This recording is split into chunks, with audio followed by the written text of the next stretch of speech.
샬롬, 말씀 읽어주는 김기훈 목사입니다. 오늘도 힘내시면서 하나님의 말씀 함께 읽겠습니다. 이사야 24장 1절부터 13절까지의 말씀입니다. 위험이 코앞에 닥쳤다. 하나님께서 땅을 초토화하고 잿더미로 만드실 것이다. 전부를 뿌리째 뒤엎고 모두를 갈팡질팡하게 만드실 것이다. 제사장도 백성도 소유주도 노동자도 이름 있는 자도 이름 없는 자도 사는 자도 파는 자도 재력가도 가난뱅이도 가진 자도 못 가진 자도 땅의 모습이 달 표면처럼 되리라. 완전히 황폐해지리라. 그 까닭을 아느냐? 하나님께서 그렇게 말씀하셨기 때문이다. 그분이 명령을 내리셨기 때문이다. 땅이 황량해지고 잿빛이 되리라.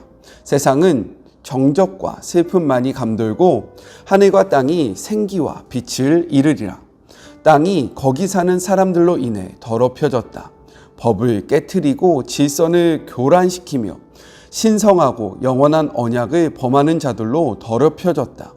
그로 인한 저주가 마치 암처럼 땅을 초토화시키고 있다. 사람들은 신선한 것을 짓밟은 죗값을 치르고 있다. 그들의 수가 점점 줄어 없어진다. 하나씩 죽어간다. 포도주도 없고 포도 농장도 없고 노래도 노래하는 자도 없다. 소고치며 웃는 소리가 사라지고 잔칫집에 떠들썩한 소리도 사라졌으며 수금 켜며 웃는 소리도 사라졌다. 축배를 드는 팥이 더 이상 열리지 않는다. 술꾼조차 고개를 젓는 역겨운 술만 남았다. 혼돈에 빠진 성읍들, 사람이 도무지 살 수 없는 곳이다. 무정부 상태다. 집들은 전부 문에 못질을 하여 폐가로 변했다. 포도주를 찾아 헤매는 사람들, 길거리에서 소요를 일으키지만 좋았던 시절은 영영 가버렸다. 이 낡은 세상에 더는 남은 기쁨이 없다. 성읍은 죽고 버려져 잔의 더미만 남았다. 이것이 이 땅에 임할 미래다. 이것이 모든 나라에 닥칠 운명이다. 다 털려 올리브 하나 남지 않은 올리브나무, 다 털려 포도알 하나 남지 않은 포도나무처럼 될 것이다. 이것은 하나님의 말씀입니다. 13장부터 23장까지는요, 특별한 민족, 10개의 나라에 대한 하나님의 심판의 메시지가 선포되었습니다. 오늘 24장부터 27장까지는요, 이사야의 소묵시록이라고 불리는데 이는 특별한 대상이 없습니다. 열방을 향한 하나님의 심판의 메시지가 선포되고 있는 거예요. 같이 한번 구체적으로 하나씩 알아볼까요? 1절의 말씀을 보면 보라 여호와께서 라는 표현이 기록되어 있어요. 이 표현은 심판의 메시지 때 주로 사용되는데 이것이 어떠한 의미를 담고 있냐?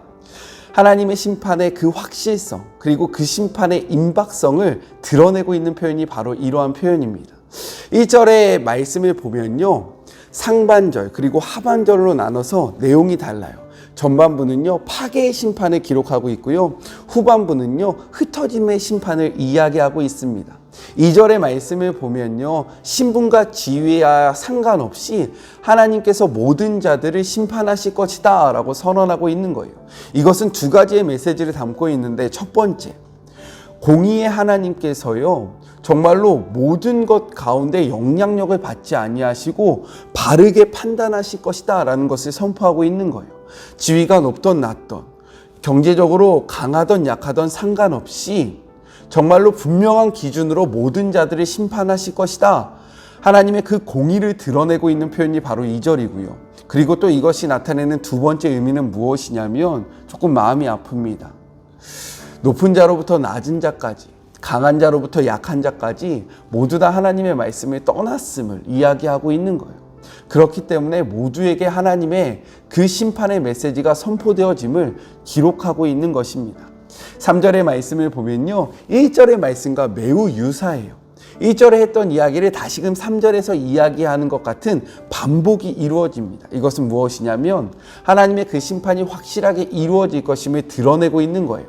특별히 3절의 말씀 중에서 완전히 황무하게 되리다 라는 이 말은 무엇이냐면 단순히 자연재해로 인해서 이러한 심판이 이루어지는 것이 아니라 이 황무하게 되다라는 이 원어적 의미에 포함된 그러한 의미가 무엇이냐면 약탈하다, 그리고 노력하다라는 의미를 담고 있어요. 그렇기 때문에 전쟁과 기근과 압제 속에서 사람들이 서로 뺏고 빼앗기고 서로 다투는 이러한 심판이 이루어질 것이다.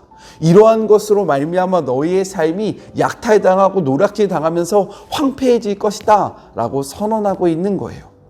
자, 5절의 말씀을 보면요, 이러한 심판이 왜 우리의 삶 속에서 이루어졌는지 그 이유에 대해서 분명하게 말씀하십니다. 그것이 무엇입니까? 5절 후반절을 개역개정의 말씀으로 같이 한번 읽어볼까요?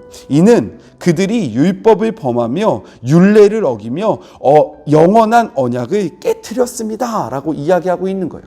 내가 그냥 내 기분이 나쁘기 때문에, 내가 그냥 심심하기 때문에 너희들에게 심판을 하는 것이 아니라, 가만히 보니까 너희들 좀 미워, 너희들 그냥 좀 괴롭히는 게 재밌을 것 같아 라고 해서 심판을 주는 것이 아니라요, 우리가 하나님의 말씀을 저버렸기 때문에, 우리가 영원한 그 하나님의 약속 안에서 그 언약을 지켜가면서 살아가야 되는데, 이 언약을 우리가 일방적으로 파기했기 때문에 우리의 삶 속에 심판이 있을 것이다 라고 선언하고 있는 거예요. 지금 제가 시대를 바라봐야 한다, 파수꾼이 되어서 이 시대를 분별해야 된다 라고 이야기할 때, 지금 이 시대가 어떻다고 했어요? 인본주의적인 시대라고 했고 포스트 모더니즘의 시대라고 이야기했잖아요. 원래 인간은요, 항상 자기 중심적인 생각을 하는 죄악성을 갖고 있어요. 그런데 이런 인본적인 주의 사상과 그리고 포스트 모더니즘의 이 사상이 지금 우리에게 다가오면서요, 우리는 더욱더 하나님의 말씀을 절대적 가치로 바라보기보다는 우리의 생각과 우리의 관점으로 이 말씀을 가감할 때가 너무나도 많다라는 거예요. 이러한 삶을 살아가는 우리에게 하나님께서 경고의 메시지를 던지고 있는 것입니다. 무엇입니까? 너희가 내 말씀을 버렸다. 너희의 생각으로, 너희의 관점으로, 너희의 가치관으로 나의 말씀을 저버렸다 라고 우리에게 경고의 말씀을 주시고 있는 것입니다. 그렇기 때문에 우리는 돌아봐야 돼요. 내가 나의 가치관과 그리고 나의 그런 성향과 나의 기질로 하나님의 말씀을 더욱더 약화시키고 있지는 않는가? 내가 하나님의 말씀의 권위보다 나의 생각과 나의 성향을 더욱더 높이하고 있지는 않는가? 바로 이것이 말씀을 저버리는 행위거든요. 이러한 모습이 우리의 삶 속에 있지는 않는지 돌아보시는 그런 복된 하루가 되셨으면 좋겠습니다. 6절의 기록은요, 인간이 여호와의 율법을 범하고 그 언약을 파괴함으로부터 오는 형벌에 대해서 이야기하고 있는데, 그러므로 저주가 땅을 삼켰고 라고 이야기하고 있어요. 이는 어디 기억나는 말씀 없습니까? 태초의 인간 아담과 하와가 하나님의 말씀을 저버렸을 때요, 하나님께서 창세기 3장 17절부터 18절에 땅의 저주를 선포하시거든요. 그 저주를 다시 한번 이야기하고 있는 거예요. 자, 그러면서 이어서 이렇게 이야기합니다. 그 중에 사는 자들이 정죄함을 당하고, 여기에서 정죄함을 당하고 라는 것은요, 단순히 죄를 지적하는 것에서 끝나는 것이 아니라 그 죄로 인한 형벌을 당하는 것까지 의미하고 있다라는 거예요.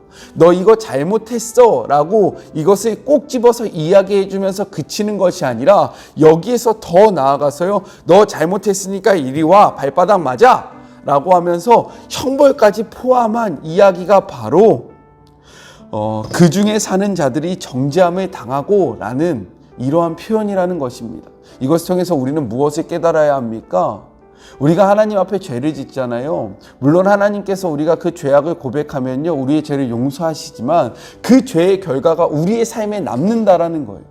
우리의 삶 속에 영향력을 준다라고 성경은 이야기하고 있습니다. 그렇기 때문에요, 우리는 죄를 짓지 않기로 노력하면서 살아가야 돼요. 물론 하나님 앞에 용서를 받을 수 있고 하나님 앞에 다시 나아갈 수 있는 기회가 우리의 삶에 열리지만 그 죄의 결과가 우리의 삶에 남기 때문에 이것을 우리는 경계해야 된다는 것을 꼭 기억하셨으면 좋겠습니다. 그리고요, 마지막 6절의 마지막을 보면요, 남은 자가 적다라고 이야기하고 있어요. 무엇이라고요? 남은 자가 적다. 즉, 이 심판을 견디는 자가 적음을 이야기하고 있는 거예요. 여호와의 날이 왔을 때 하나님의 말씀에 서 있는 자들이 많은 것이 아니라 조금 있다라고 이야기하고 있는 거죠.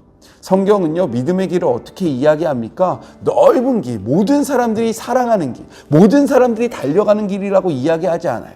좁은 길이라고 이야기합니다. 예수님께서요, 제자들을 앞두고 하나님 앞에 올라가실 때 하셨던 기도가 있어요. 요한복음 17장 14절인데요. 그 기도의 내용을 보면 이렇습니다. 내가 너희들에게 하나님의 말씀을 주겠다. 하나님이 나에게 말씀을 준 것처럼 나도 너희들에게 말씀을 준다. 그런데 너희는 이 말씀 때문에 세상에서 미움을 받을 것이다. 왜? 내가 이 땅에 속하지 않고 하늘에 속해져 있고 하나님의 말씀을 소유했기 때문에 세상이 나를 미워하였고, 내가 이러한 말씀을 너희에게 주므로 마찬가지로 너희도 내가 미움을 당한 것처럼 이 세상에서 미움을 받을 것이다 라고 이야기를 하셨어요. 또요, 사도 베드로도요, 베드로전서에서 이야기를 하고 있습니다. 우리의 삶이 고난이 다가올 것이다. 왜? 우리는 에클레시아 그리고 디아스포라, 이러한 정체성을 갖고 살아가는데 세상의 법칙과 우리의 가치관이 부딪히기 때문에 너희의 삶에는 고난이 있을 것이다 라고 이야기하고 있는 거예요.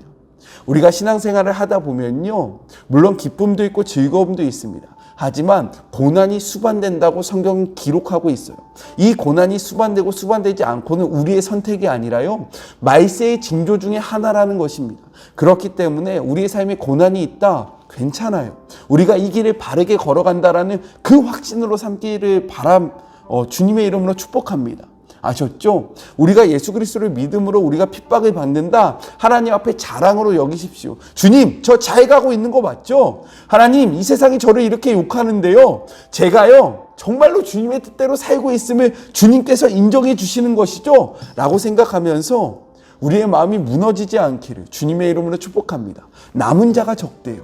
그 남은 자들이 우리가 되었으면 좋겠어요.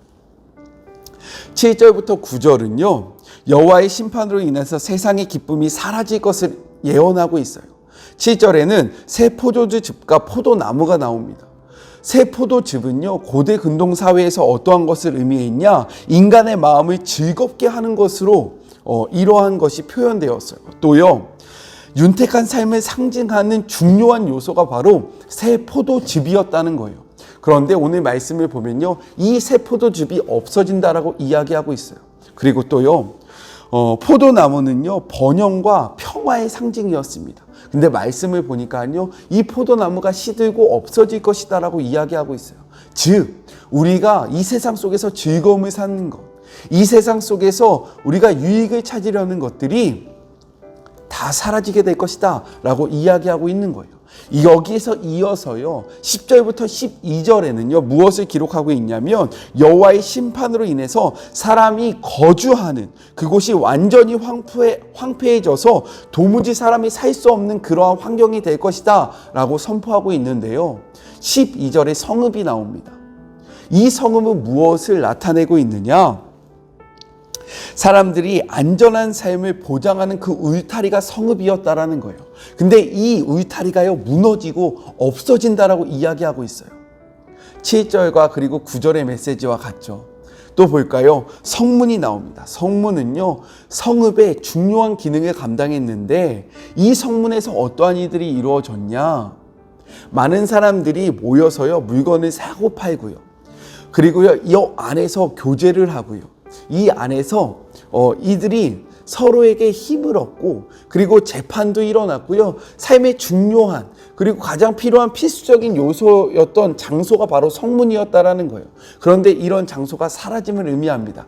즉, 새 포도즙 그리고 포도나무, 성읍, 성문이 사라진다라는 것은요, 우리가 이 땅 속에서 살아가면서 의지했던 것들, 우리가 바라봤던 것들, 우리가 흠모했던 것들을요, 하나님께서 여호와의 날에 완전히 무의미하게, 무가치하게 만들 것이다 라고 선포하고 있는 거예요. 이것을 통해서 우리는 무엇을 깨달아야 합니까? 우리가 지금 이 세상에서 의지하고 있는 것들은요, 하나님이 불면 다 없어질 것들이라는 거예요. 우리가 아무리 그것들을 꽉 잡고 있고 이것이 우리의 삶을 든든하게 붙잡아 준다라고 생각할 수 있겠지만, 하나님께서요, 심판을 결정하시면요, 이것들이 우리의 삶을 붙잡아 주지 못한다, 이것들이 우리의 삶을 지켜주지 못한다 라는 것들을 선포하고 있는 것입니다. 13절에 보면요, 같다라는 그러한 표현이 있어요. 우리의 삶을 흔든 같대요. 즉 하나님의 심판이 우리에게 이렇게 이루어질 것이다 라는 것을 단적으로 보여주는 거예요. 우리가 살고 있는 이 삶의 기반을 완전히 흔들어 놓을 것이다 라고 선포하고 있는 거죠. 그리고요, 그 남은 것을 줌 같을 것이다 라고 기록하고 있는 것이 무엇입니까? 우리가 추수를 마치잖아요. 그러면 남은 것이 얼마나 있겠어요? 별로 없는 거죠. 마찬가지로 여호와께서 우리의 삶을 이렇게 흔드실 때 버티고 남는 자들이 없을 것이다, 얼마 없을 것이다 라는 것을 드러내고 있는 거예요. 이것은요, 이중적인 메시지를 담고 있습니다. 부정적으로 해석할 때 이것을 우리가 어떻게 바라볼 수 있냐? 하나님의 그 심판 앞에 남은 자들이 정말 조금 있을 것이다 라는 것을 의미하는 거예요. 이것은 부정적인 의미입니다. 그런데 긍정적인 의미도 있어요. 그것이 무엇이냐면 이 심판이 끝이 아니다. 하나님이 이 남은 자들을 통해서 다시금 하나님의 나라를 시작하실 것이다. 즉 이것은 심판의 메시지지만 이것은 회복을 담고 있다라는 긍정적인 면이 있다라는 거죠. 이 말씀을 통해서요, 우리는 무엇을 깨달아야 합니까?